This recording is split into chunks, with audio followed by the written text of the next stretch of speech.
Hello friends, welcome to Gayatri guides. तर आजच्या व्हिडिओमध्ये आपण डिस्कस करूया कोणत्याही इयत्तेसाठी वापरता येईल असा 20 गुणांचा घटक चाचणी नमुना. तर संविधान तक्ता म्हणजे काय आणि ते सांगून इयत्ता दुसरीसाठी घटक चाचणी नमुना तयार करा असा क्वेश्चन आपल्याला 4 मार्क्ससाठी विचारला जातो. बरोबर, हे आपण आधीच्या जो काही व्हिडिओ बघितला फ्रिक्वेंटली आस्क्ड क्वेश्चनमध्ये त्यामध्ये डिस्कस केलेला आहे. ठीक आहे, आता नमुना कसा तयार करणार, तर कोणती इयत्ता आहे ते तुमच्या मनावर आहे, तुम्हाला कोणत्या इयत्तेबद्दल तयार करायची आहे चाचणी. ठीक आहे, घटकाचं नाव, एकूण गुण किती असणार आहे 20 मिनटं आणि वेळ असणार आहे 45 मिनटं. अशा प्रकारे तुम्ही काय करायचं आहे, आधी एक्झामला लिहून घ्यायचं आहे. त्यानंतर प्रश्न पहिला काय असणार आहे, मग खालील प्रश्नांची उत्तरे 1 किंवा 2 वाक्यांत लिहा. बरोबर, प्रत्येकी 2 गुण एका प्रश्नासाठी आणि प्रश्न किती असणार आहे 3, म्हणजे 6 गुणाचा हा काय असणार आहे क्वेश्चन.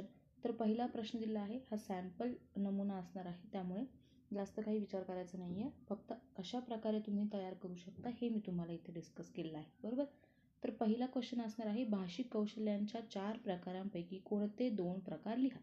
आपल्याला माहिती आहे भाषिक कौशल्य कोणते, LSRW. बरोबर, लिसनिंग, स्पीकिंग, रीडिंग, रायटिंग अशा प्रकारे आहे, त्यातले 2 लिहायचे आहे. बरोबर, त्यानंतर आहे दुसरं आहे शब्दसंपदा वाढवण्यासाठी कोणती एक पद्धत वापरता येईल ते लिहायचं आहे. त्यानंतर आहे तिसरा, मुलांच्या चुका कशा प्रकारे संधी बनवू शकतात. हे काय आहे क्वेश्चन आहे, त्याचे आन्सर तुम्हाला क्वेश्चन पेपरमध्ये लिहायचे नाही. घटक चाचणी नमुना तयार करायचा आहे म्हटल्यावर तुम्हाला आन्सर लिहायची गरज नाही, फक्त क्वेश्चन लिहायचे आहे. बरोबर, तर हे झाले 3 क्वेश्चन. दुसरा प्रश्न असणार आहे योग्य पर्याय निवडा, है ना. जे गुण आहे प्रत्येक याला 1 गुण, 4 मार्क्स म्हणजे 4 प्रश्न आहे. म्हणजे काय आहे, रिकाम्या जागा किंवा मग योग्य पर्याय निवडा. यामध्ये तुम्हाला फक्त क्वेश्चन लिहायचे आहे. पहिला क्वेश्चन काय आहे, ऐकण्याची कौशल्य विकसित करण्यासाठी कोणते उपक्रम उपयुक्त आहे. बरोबर, ऐकणे आहे म्हणजे गोष्ट ऐकणे, हा उपक्रम या ठिकाणी बरोबर आहे. उत्तर या ठिकाणी लिहायची गरज नाही आहे, फक्त क्वेश्चन लिहायचे आहे. मी तुम्हाला समजावं म्हणून सांगत आहे. बरोबर, सेकंड क्वेश्चन आहे प्राथमिक वर्गात मूल प्रथम कोणते कौशल्य आत्मसात करते. तर सगळ्यात पहिला आपल्या अरेंजमेंटनुसार काय आहे, तर लिसनिंग जे आहे सगळ्यात पहिले. कोणीही असू, जन्मलेलं बाळसुद्धा आधी काय करतं, फक्त ऐकायला शिकत असतं. बरोबर, म्हणजे काय तर ऐकणे. तिसरा क्वेश्चन दिलेला आहे अर्थानुवाद कौशल्य कोणत्या घटकाशी संबंधित असतात. तर काय आहे ते व्याकरण संबंध असणार आहे किंवा अव्याकरण कौशल्य असणार आहे. नंतर आहे फोर्थ क्वेश्चन आहे समूह कार्य कोणत्या प्रकारच्या शिकण्याला मदत करतात. तर समूह कार्य काय आहे, सक्रिय, म्हणजे आपण त्याला काय म्हणतो ॲक्टिव्ह टीचिंग किंवा ॲक्टिव्ह लर्निंगसाठी काय आहे ते उपयोगी आहे. समूह कार्य म्हणजे काय, ग्रुप वर्क आपण म्हणतो किंवा पेअर ॲक्टिव्हिटी आपण त्याला म्हणू शकतो.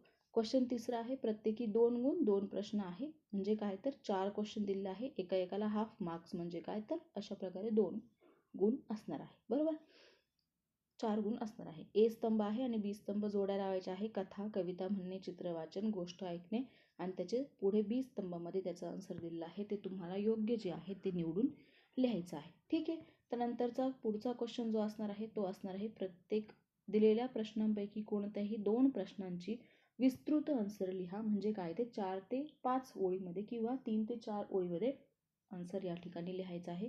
6 गुण असणार आहे, 2 प्रश्न असणार आहे. बरोबर, त्यामध्ये पहिला प्रश्न असणार आहे वाचन कौशल्य विकसित करण्यासाठी शिक्षक कोणते उपक्रम राबवू शकतात. दुसरा आहे बालभाषा विकासाची 3 वैशिष्ट्ये लिहायची आहे. त्यानंतर तिसरं आहे प्राथमिक वर्गातील विद्यार्थ्यांच्या लेखन कौशल्यात होणाऱ्या चुका कोणत्या, त्यावर उपाय काय. लेखन कौशल्य काय आहे, आपल्याला माहिती आहे हँडरायटिंग, श्रुतलेखन आपण करतो तेव्हा ज्या काही चुका आहे म्हणजे आकार असेल, उकार असेल, टोपी असेल, काना, मात्रा, वेलांटी, ह्या सगळ्या गोष्टी त्या ठिकाणी तुम्हाला लिहायच्या आहे. आणि चौथा प्रश्न असणार आहे चित्राच्या आधाराने भाषा शिकण्याचे फायदे काय आहे किंवा स्पष्ट करा, ते लिहायचं आहे. कोणताही सब्जेक्ट असो 20 मार्कची घटक चाचणी म्हटल्यावर 4-4 मार्क्स तुम्ही डिवाइड करून घ्या किंवा 4-6 अशा प्रकारे डिवाइड करून 20 मार्कांचं डिव्हायडेशन कशा प्रकारे करता येईल आणि कोणते कोणते क्वेश्चन तुम्ही टाकू शकतात. रिकाम्या जागा आहे, जोड्या लावा आहे, एका वाक्यात उत्तर लिहा किंवा मग चुकी बरोबर, या प्रकारे कोणताही क्वेश्चन तुम्ही घटक चाचणी नमुन्यामध्ये लिहू शकतात. 4 मार्क्ससाठी तुम्हाला प्रश्न विचारला जातो. बऱ्यापैकी इयत्ता 5वी साठी घटक चाचणी नमुना तयार करा.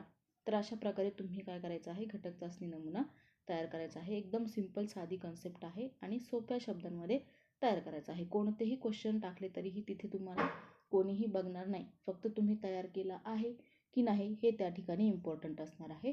तर अशा प्रकारे आजचा व्हिडिओ होता. आय होप की तुम्हाला व्हिडिओ आवडला असेल. लाईक शेअर सबस्क्राईब करायचं आहे. भेटूया परत पुढच्या एखाद्या नवीन व्हिडिओसोबत. Bye bye. Take care.